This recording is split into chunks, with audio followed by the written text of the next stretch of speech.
Thank you, Mr. Chairman. This amendment is being brought forth as a result of the expenditures associated recently with the death and the burial of President Nixon.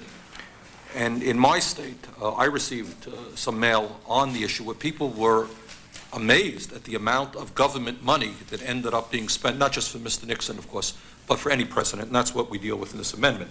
It's a simple and straightforward amendment that provides that in the event of the death of a former president of the United States, the day of mourning for the legislative branch shall be observed on a Saturday or a Sunday. And the purpose of this amendment is to ensure that such days of mourning are observed as is fitting and appropriate, but that they do not result in additional costs to the federal budget. The leaders of the Congress were right to designate a day for us to honor the public service and accomplishments of former President Nixon when he died last month. And of course that's, excuse me, that's true of any president. But in my view, it was not right to declare it a de facto federal holiday for all legislative employees. In other words, we closed down the government. And in addition to that, of course, the post offices were closed. And I am not quite sure what the total cost of the government was. My local paper estimated that it was $300 million. In other words, we brought down the entire government at a time of a $4 trillion national debt, at a time when children in America are hungry, at a time we don't have the opportunity to take care of the homeless.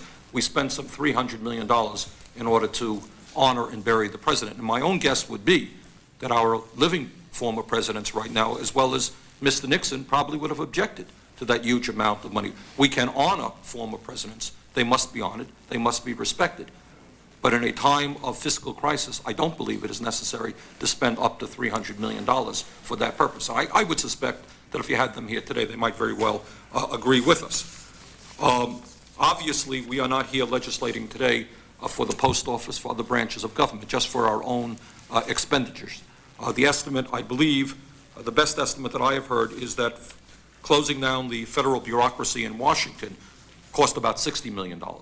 But my hope is that by approving this amendment and getting this amendment passed, and we are also sending a letter to the President of the United States on this, we can start the ball rolling, which says, let us not close down government in order to honor a deceased president. So it's a fiscally conservative amendment, and I know my friend from New York State and other Republicans will be excited about saving the government some money, so we would look and support from all members of the committee. If I understand